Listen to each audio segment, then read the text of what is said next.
If I had $1 for every time my name has been cursed for this particular hole, I wouldn't need to work anymore, but nonetheless. What? Back-to-back forehand holes?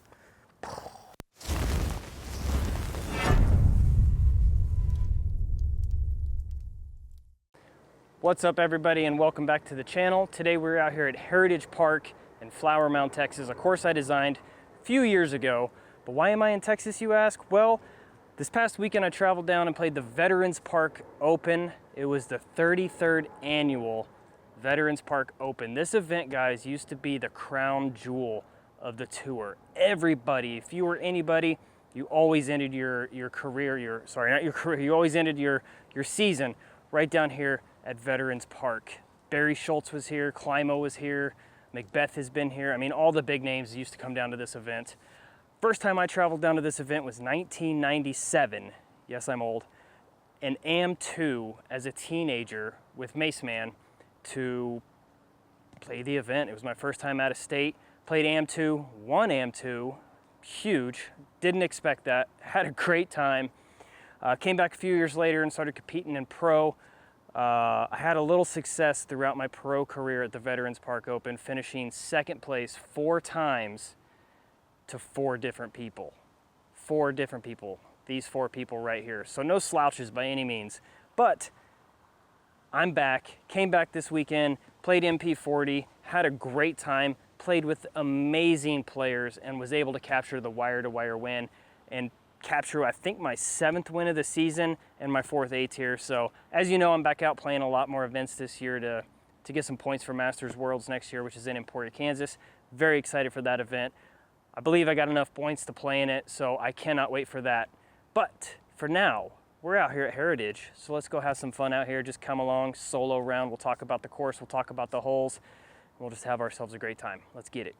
All right, guys, hole number 1 here at Heritage is 351 feet. Dead straight, just a tunnel shot. Basket sits down there on the left side. You just kind of want to throw something straight, have a straight skip. You don't want to go too far left. There is a path over there that comes up pretty quick. Going B.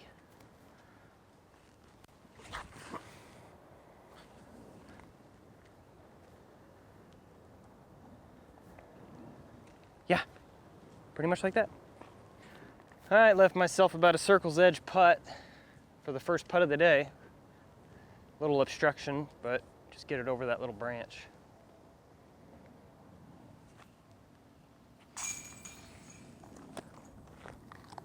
Birdie.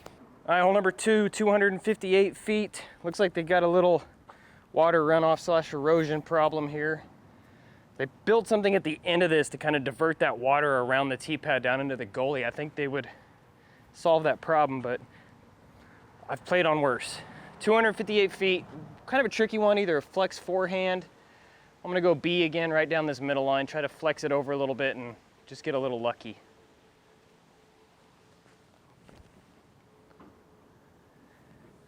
Yes. I like that a lot. All right, left myself an absolute death putt. Probably 40. If you miss this, you're going down the hill. You're gonna have a really tricky comebacker. Tournament time, I probably lay this up, but this is not a tournament, this is for fun.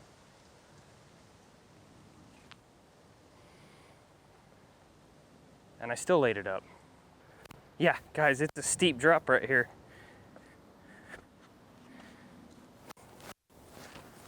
Thankfully, it didn't go too far. Hopefully that went in. I'll take a par there. I'm happy with 3 on 2. Hole number 3, 258 feet.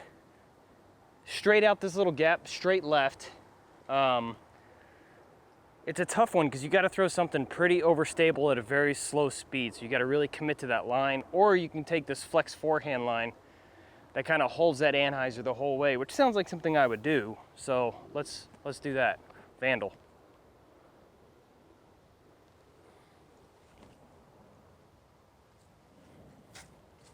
Yeah. Got a little lucky, but hey, we'll take it. Straddle out over here.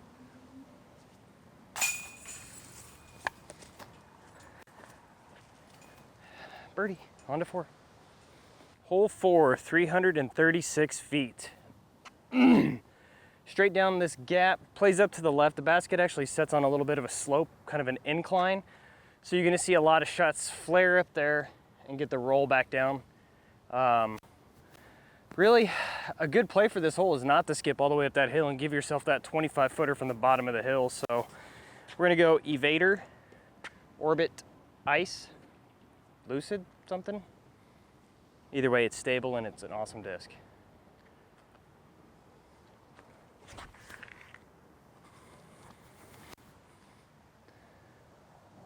Okay, I did exactly what I said really not to do, is flare up that hill, but I did, and I didn't see the rollback, so we should have a putt. Well, there you go. It's upside down. It's around the corner where you can't quite see it, so it did roll, just as I thought it would. So I like the play of skipping up to the hill and giving yourself that easier putt than having to deal with something from way back here. And if you hit short, you're probably gonna roll right back to yourself or into the creek. It's about 35 uphill. Yeah, putt's feeling pretty good today, guys. 357, this is a fun one. This is that area that I was talking about that I would have loved to seen a little bit of a redesign.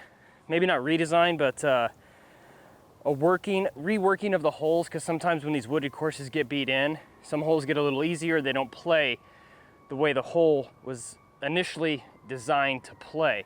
I would have loved to seen maybe this last hole beat a skip a hole to this one, or even this one be a skip a hole to the next one.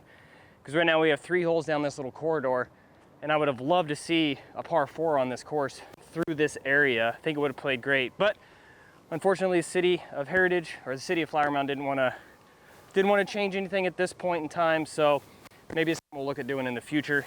Either way, 357. It's a little turnover shot.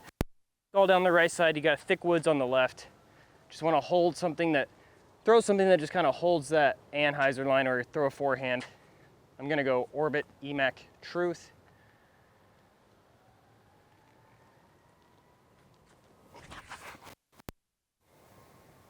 Yeah.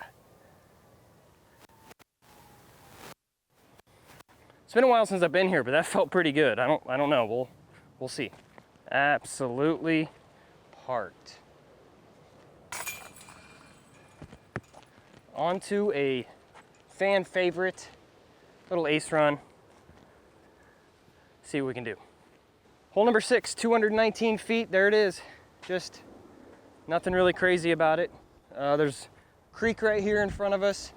Doesn't really come into play. The creek on the right does come into play. There is a tree short left of the pin. That kind of blocks a lot of little annies coming in, or forehands coming in for the ace, but we're gonna go B, see what we can do.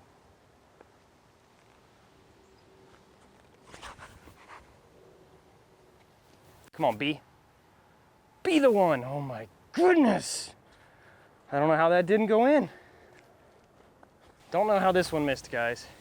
Had to be really close. Getting through there,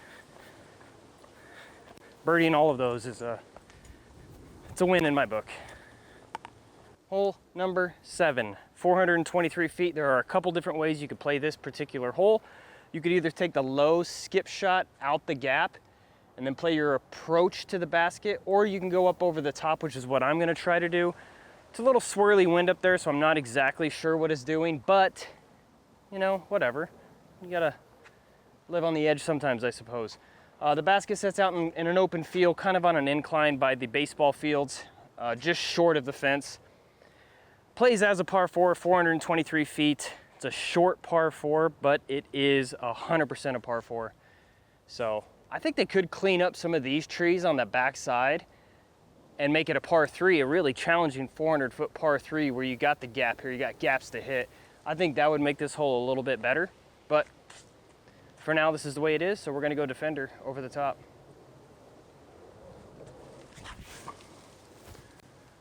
There's no way you could probably see that, but it's hyzering. Yeah, should be a relatively easy approach, except it's windy. As I mentioned, wide open field out here, left myself easy approach, although it's a little breezy. But there is a nice little backstop, so you can give this a pretty good little run at it. Spoon Creek. Emac Judge. Left.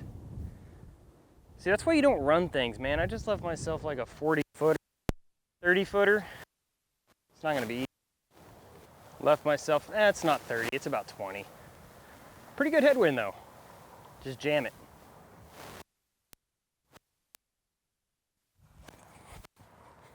On to the next. Okay, hole number 8, 423, par 3. Really tough one to film because from where you are, you can't see the basket, but from here, you can kind of see the top of it, and there's this light pole. It's kind of directly below and to the right of it, just right there, but it says goalie the entire way. You got garbage on the right, you got OB on the left, headwind, so you want to throw something low so it doesn't just,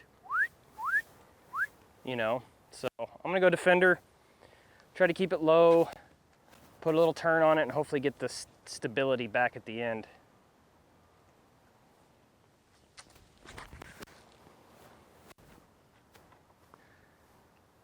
Oh my. I really wish you guys could have seen that, because that was sick.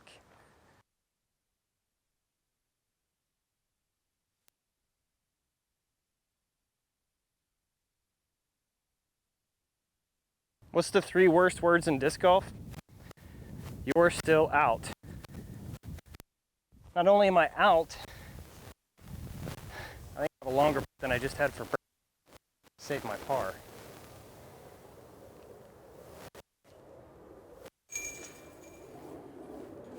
Whew. Yeah, so these past few holes are a little tricky because it is out here exposed to the wind. Now we go back in the woods. Hole 9, 312, basket sits kind of down through the gap to the left. You can either go round the outside and get a big skip, or try to penetrate that straight gap and just get a nice fade, or try to go over the top or a thumber or something crazy like that. I'm just gonna take this evader and try to throw it down this left side at that tree in the middle and hopefully get it to fade right in front of it.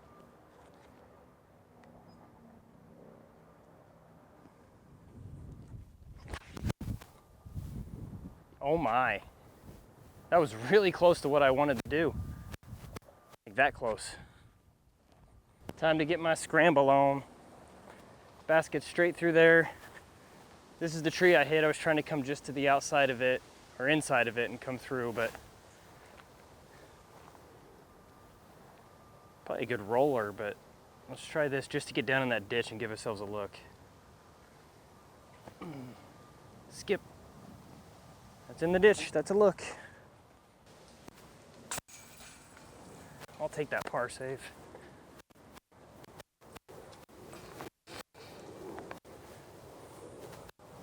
Somebody left a disc. Hole 10, 342 feet, just plays dead straight through this gap and kind of finishes off to the left. You can go up over the top, but as we talked about, that wind, a little swirly, you can get a lot of drop and end up deep in the woods on one of these corridors. You want to just stay down the middle, really. I'm gonna go Fusion X Vandal. Just trying to go straight, maybe get a flare around the corner, but if I just end up straight, I'm happy with it.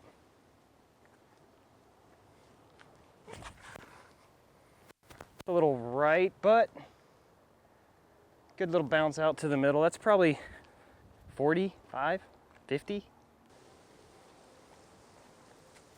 that you? That's a friend. Okay. He was in the basket back there. Oh, yeah, that's what I thought he did. Cool. Enjoy the day. Hey, he's the one that left the disc. Glad we found it to the proper owner. All right, left myself a tricky one. I went a little too far, closer to the woods than I anticipated or wanted to be. Now I got this weird little shot. I forgot about this tree, so you do want to flare around this corner in order to give yourself a look, but I got a look. It's just a tough one, especially in this tailwind. Got to give it the height.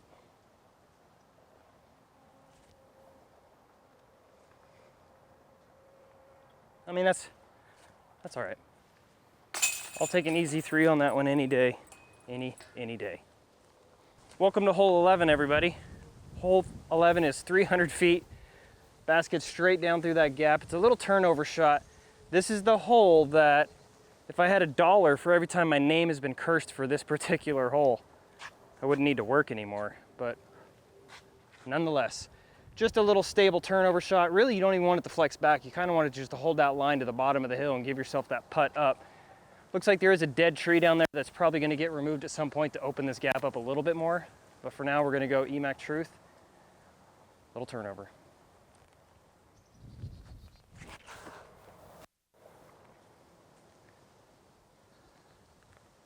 Late wood, late wood, but hey, if you get 3/4 of the way down this fairway, you're sitting pretty. All right, like I said, 3/4 of the way down the fairway, you got yourself at least a look. Fortunate enough to have an open lane. You don't want to miss short right on this because you get that roll down that right side, that rock ledge. You want to stay as far away from that as you can. Otherwise, it's a pretty runnable putt from about, I'd say, 55. Little uphill though. Ooh, short right. Okay, whew, did not run down the hill.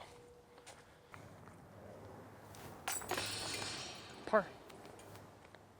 Okay, hole number 12, 267 feet. You just want to miss this initial tree here in the middle on that left side. Kind of holding the right and maybe dumping that at the end. Both sides of this kind of have a drop off. Left is a little more forgiving than right. Right is absolute garbage. There's a creek down there with a bunch of snakes you don't want to mess with, so let's avoid right. The miss is left.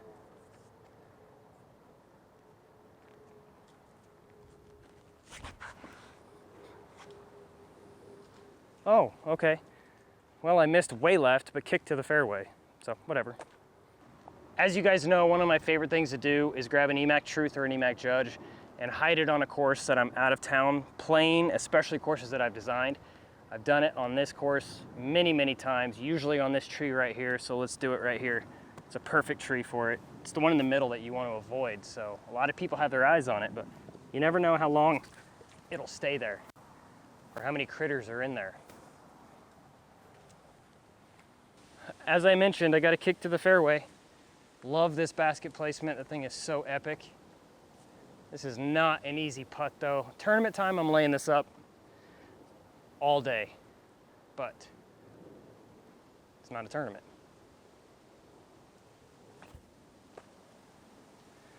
And I turn it into a par. All right, not the best run, but at least I didn't go too far past. This is a death putt.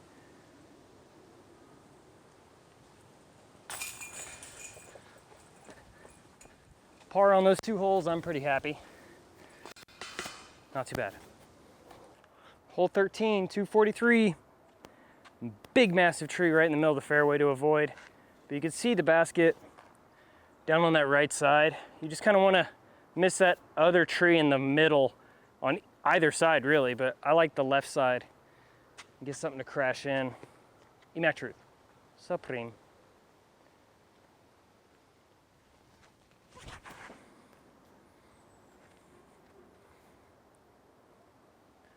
Got a pretty big flare skip, but it should putt. Like I said, had a pretty good flare out here to the open, but I left myself a putt at least, just outside circle's edge. Get back on track.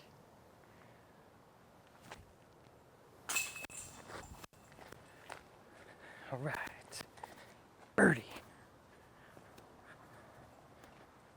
Hole 14, 231 feet. Plays down this little tunnel and immediately left. It's kind of just a throw something stable and get a big flare around the corner. I feel like every time I play this hole, I am pushed a little far straight. I don't get the turn on it enough. I think you gotta skip it a little earlier than you think. So I'm gonna try that today with the evader and just try to throw right at that tree in the middle, woohoo, and try to get a big flare around the Kona.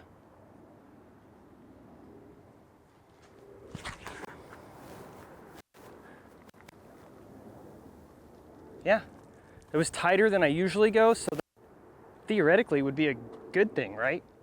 I guess we'll see. All right, well, I'm in the middle of the fairway. I'd love to see what happened up here.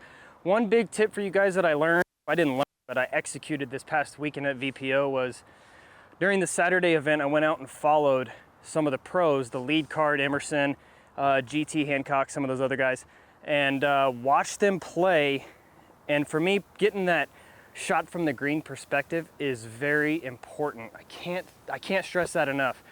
So important to be down by the basket, especially on holes that are blind, maybe up, down in elevation, or you have a bunch of these scrubby trees around the baskets that you never know how the disc is gonna be affected by those trees coming in. So it's great to be down somewhere by the basket so you can see those angles coming in, shots coming into the green, how certain trees affect it, what gaps the disc's hitting, what angle the disc's coming in. All those are very, very helpful. Something I highly recommend you do next tournament you play, if it's a blind one, if you're out practicing with your buddies, go spot the hole for them. Go spot, watch how the discs are coming in. It's really helped me. It's really, really helped me throughout my career. So there's a little tip for you. So we left it about 32 feet, a little tailwind putt, little drop off behind it, you know, all the variables.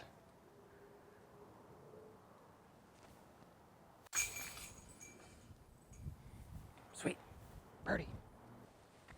Hole 15, 258 feet. It's another one of those, if I had $1 for every time holes. T-pad was originally supposed to be over there, but the GPS coordinates got kind of a little screwed up in the transition. So unfortunately, the T-pad was installed here first, and this is where the city wanted it. This is where the T-pad stays. So it's a little awkward tee shot. You really want to go tight, little forehand or turnover. I've seen a lot of people go thumber over the top. Not my recommendation, but we're just gonna go forehand. Just try to get around the corner. Really just playing this hole for a par anyway.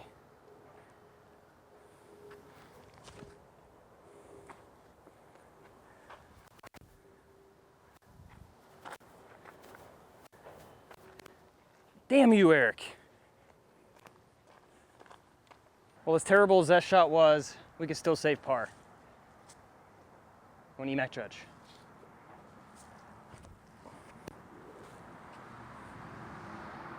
Should be a par.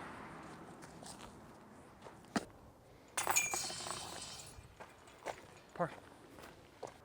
Hole 16, 255 feet, little forehand skip line. What? Back-to-back forehand holes? Yeah, you just want to throw it down there low and get a flare. Really, it's pretty straightforward. See if I can do it though.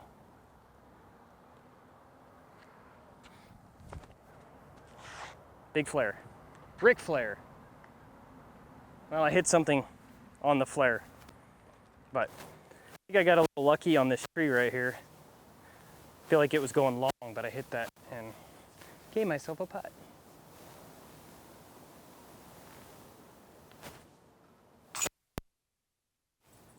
Birdie. Hole 17, 384 feet, tunnel shot. Garbage on the left, garbage on the right. So you want to make sure you're straight for about 400 feet. Plays a little uphill. This big rock is kind of in the like perfect spot. You want to just go over the top of it on an ante. Hopefully getting it to hold the whole way. We're going Joel.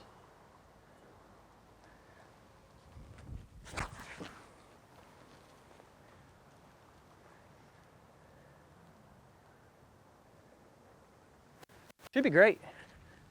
Should be great. I'm happy with it. It's the best drive I've ever had, or could even imagine having on this hole. Birdie, on to 18. Okay, hole number 18, 318 feet. Dead straight through the tunnel here. You want to hit that mound, kind of the dirt you see going up, with something somewhat stable, and try to get that flare up the hill. We're gonna go Raider, see what happens.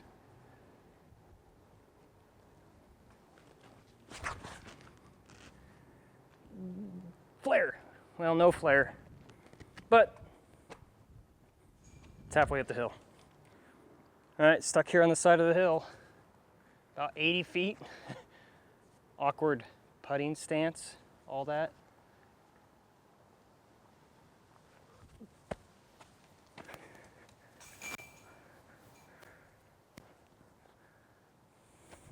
Threes are good. All right, Heritage. There it is. Thank you guys so much for watching, liking, subscribing, all that fun stuff. This course is It was one of the first courses I traveled to Texas, at least, that state, to put in. Really happy with it, honestly. It's a great kind of just shorter style of course. You're not going to host any big, huge Elite Series events on this course, but it's something that the locals can enjoy, something of variety out here. You've got some open holes, you've got some tight wooded holes, and the holes are only going to get better throughout time. Thank you guys, as always, for watching and sticking around with me. Got a new website, just launched. Link is down in the description, domain, all that fun stuff. Been a great week so far in Texas. I got a few more days working on a project over on the east side.